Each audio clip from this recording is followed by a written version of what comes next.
Wedding photography, in my opinion, is honestly one of the best jobs in the world, but I won't lie, it is not the easiest to get into. So in this video, I'm going to break down several tips that I wish I knew when I started in wedding photography, so that hopefully you can come away from watching this video with an idea of how to get paid consistently and legally and start a successful wedding photography business. Welcome back to the channel. If you guys are new here, my name is Tom. I'm a wedding photographer based in the UK. On this channel, we provide strategies and tools to help you grow your wedding photography business in a way that works for you. Now, this first point is one that I reckon a lot of people are going to get bored of hearing, to be honest, and it is nail your niche before you even think about starting. Sometimes you're not going to know what your niche is, and that's okay. You can just start with one particular niche, but you can't be focusing on a wide variety of people. There is not one photographer that is perfect for everyone. You do need to focus a certain demographic, and what I mean by that is maybe a certain age group or tax bracket, for example. You need to be speaking to a certain type of client before you go about making your website and worrying about all those sorts of things. Because I feel like when people are starting a business, they get really excited about it. I certainly did when I started.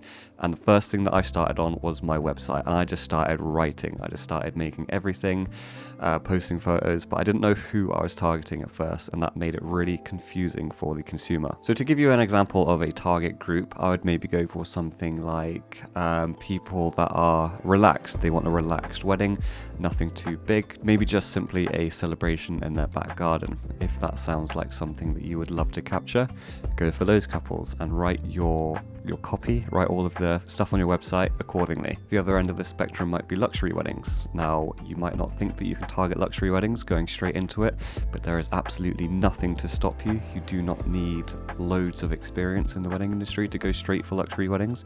In fact, if you think about it this way, if you start right at the bottom, you're only going to get recommendations and referrals in that price bracket, and it will take you a while to get out of it.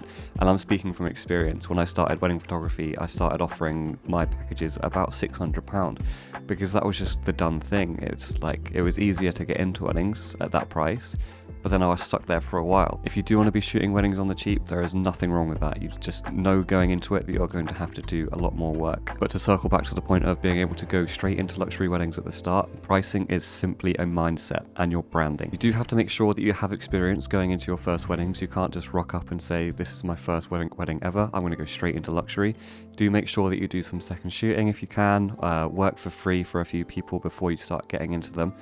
But yeah, if you want to start at luxury weddings, build a luxury brand, practice making all of your copy, your tone of voice luxury as well, so that your target market really resonate with everything that you're saying too. Once you've nailed your target market, the next thing that people struggle with is being found and being able to be contacted easily. For this, you'll want two things, and that is a professional website and an email address. Now, you don't have to have a professional email address, but to me, it looks just a bit more professional if you have, say for example, mine is hello@tomwyatt.co.uk, so it's got my branding on there. You can just do, if you want, a Gmail address, so for example tomwyattphotography@gmail.com, but to me it's not that much more expensive to get a professional email address. For £6 a month you can sign up to Google Workspace, and that does actually get you, I think it's 2 terabytes of storage as well on a Google Drive, so it's probably worth investing into Google Workspace and getting an email for free from it. The benefit of getting a professional email address from the offset is you won't have to migrate later on if you do decide that you want to go down that route. Changing email addresses is annoying, and again, I'm speaking from experience. I wouldn't do it again, to be honest. I would start with just that professional email. I mentioned branding in my last point, and again, I just want to reiterate that branding starts with small details like your email addresses. It just gives you a lot of credibility. And I know it's such a small thing, but over the time that you are a wedding photographer, over the next few years, you are going to be making 1% increases in everything, just 1% improvements across the board, so that eventually you grow a wedding photography business that you are really proud of. But where do you build a website? I would strongly recommend going down the Pixieset route. Now, what Pixieset is an all-in-one tool for wedding photographers. Within Pixieset, you can build a website, you can have a CRM, which is a client relationship manager, which is extremely important. You should never go into business without one. You can write your invoices, you can host galleries and send them to people. You can include a contact form on your website that goes directly to your email address when someone contacts you. It really is the all-in-one solution to make starting up your business so much easier. Now, there are lots of different options. I do not use Pixieset. I'm spread across several different things. So for my website, I use Showit, which is a WordPress plugin. I use Studio Ninja for my CRM, my client relationship manager, and I use PickTime for my gallery delivery system. If you've got more time on your hands and money to invest into your new business, I would recommend looking into other options like the ones I've just mentioned. WordPress with Showit is really good for SEO and for customizability when you are building your website. PickTime is really good for your gallery delivery system and making passive income because of the sales techniques that they use. You can do holiday sales and sales for prints when your galleries go online. I'm not sure if Pictureset do it, so do have a look. But yeah, I would strongly recommend PickTime. Studio Ninja is great as well. It's pretty much what most wedding photographers, I think, use for their CRM. I've heard of things like Dubsado as well, which is pretty good, but Studio Ninja does everything that I need from it, which is making invoices, managing all my clients' contact details, and tracking my income as well. But yeah, if you are just starting up and you just want to get straight into things, honestly, just use Pictureset. It will be such a time and money saver. I think it's only $28 a month for all of the things that I just listed. So that's your website, your CRM, your contact page, and your invoice system, and your gallery delivery system all in one website. So now you have somewhere on the internet that you can get found and you can get contacted. And next is social media, because that is such an important tool to get your first bookings. If you're going to target a lower priced wedding market, I would say between £800 to £1,500. I would strongly recommend using Facebook and Facebook ads. Throughout a series of experiments, I found that Facebook is where the price shoppers are at. They tend to love a deal and they are booking cheaper weddings. There are people who are booking more expensive weddings on Facebook, but you will find that most of the luxury markets are shopping around on Instagram and Pinterest, and that's something I'm going to go to next. For Facebook ads, you can run something as simple as a single image, and you can write on there like a sale or something if you want to do a sale, or just the image itself with your website details. You can also delve a bit deeper with Facebook Ads Manager and learn how to do an ad campaign that will target specific demographics, age groups, geographical locations, and other things like that. Instagram, as I mentioned, is good for higher up markets, and to be honest, markets across the board, because everyone uses Instagram currently. Instagram is like the shop front for your business. So imagine someone browsing your Instagram page. They are just window shopping. They are looking at your shop. They're not going inside. Once they click on your website link at the top of your Instagram page, that is them entering your shop, and that's where you try and get their booking. On Instagram, you want to build brand recognition, so you do want to show your face where possible. I always found that boosts my engagement, and it also creates trust between you and prospective clients. It takes around 11 touch points now for clients to start to trust you, and a touch point basically is how many times someone has seen your business. Now, touch points used to be a little bit lower, but as time goes on and people like Gen Z start to get married, it's much more important for them to trust you than it used to be originally. People used to just be able to look at your work and connect with that. Whereas now people want to connect with other people. It's much more important to show your face and be present on Instagram and all social media that you come across. You want to post only your niche, and your niche is weddings. Obviously, you're going to build on that with your target market and your target demographic.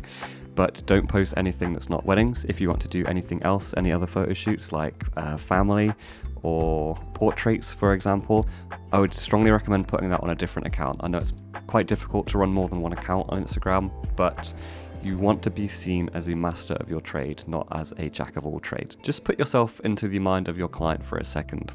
If you're planning on spending about £3,000 on a wedding photographer and you see some really nice wedding photos on someone's Instagram account, but then you also see things like product photos and sports photos and other things like that. You'll still like the wedding images, but you're also worried that the time and the effort that they're putting into weddings is split among other things as well. Now, as a photographer, I know that's not particularly important. I do commercial work as well, but I don't ever show that to my wedding clients.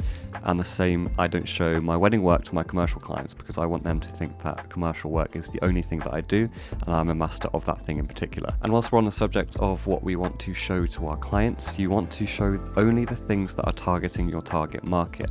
So for example, I used to shoot a lot of TP weddings. However, TP weddings tend to be on the cheaper side. They can sometimes be a bit more expensive, but they do generally tend to be on the cheaper side. Whereas marquee weddings have more of a share in the luxury market. So when you are targeting people, you want to be able to only show them the images that you would want to see if you were the client booking you. For example, let's hop into the shoes of a client again. If I'm spending 8 grand on my wedding photographer, I don't really want to see smaller weddings in a village hall, for example. What I'd rather see is a marquee in the back garden of a big family home or a stately mansion wedding, for example. That's what I want my wedding to look like. That's my aspiration for my wedding. So that's who I'm going to connect with as a client. Obviously, starting up a new business, you might not have these photos to show. So there are 2 things you can do. The first one is to shadow other wedding photographers. There will be plenty of wedding photographers in your area who shoot all sorts of content, so reach out to the people in the target market that you want to share with them. In my experience, the wedding photography industry tends to be quite an open book. I have taken on people in the past who want to shoot with me and shadow me and get experience with weddings and be taught on the fly. And when I started up, I emailed lots of people whose work I loved and wanted to work with them. And a few people did take me on. I got to see the weddings they worked at. I went to styled shoots with them and shot with them, and they allowed me to use the images for my portfolio as long as I worked for them for free. And I just want to bring up that free point. I think that it is quite a controversial topic, working for free. I get it. I get why you shouldn't offer your services for free, especially if you've got some experience. But if you don't, there is no harm in doing some free work. It will help you out so much, especially if you get to work with people that you really respect and you like their work. It's always good to get a look behind the curtain. The second thing you can do is attend styled shoot. Styled shoots are not real weddings. They are set up perfectly to look really good for people's portfolios. So for that reason, they are really good to show off work that is in your chosen target demographic. So for example, if you want to go straight into luxury weddings, attend some luxury styled shoots. They do tend to cost quite a bit, anywhere between, I found, about £500 to £1,000, sometimes more and sometimes less. But this will be a great opportunity to not only build your portfolio, but also to start networking with other photographers, other people in the wedding industry, because all sorts of people attend a styled shoot day, such as florists, venues, planners, everyone. So it's great to start networking. And just quickly on that point, networking is probably one of the best things you can do for your wedding photography business. You cannot be shy in this industry. You do have to talk to everyone. And I say that as a massive introvert myself. Over the past 6 years, I've had to learn to really come out of my shell and just talk to everyone, because it gets you so many more opportunities. Please do not be shy when you're talking to people. A lot of people in the wedding industry are very nice and easy to get along with. So do start making friends. It will get you so many opportunities in the future. As a quick note on styled shoots, if you are posting styled shoots to your portfolio, just make sure that you're being honest about it. Do not portray them as real weddings. People will see straight through that. So just make sure you clarify in your post that it is a styled shoot. Once you've done all this, once you've built your website, you've got your contact form ready, and you've got your portfolio out there in the world, you will start getting inquiries.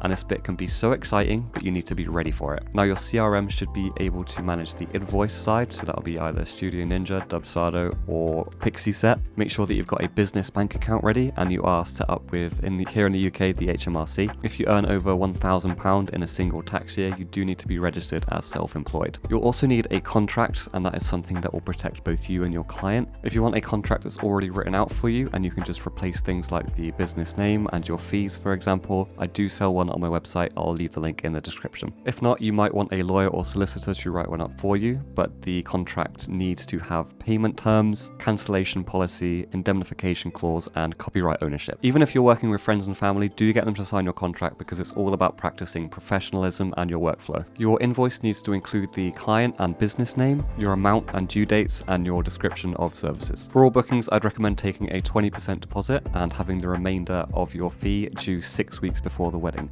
Your deposit should be non-refundable, because you could get more inquiries for the date that they book you in for.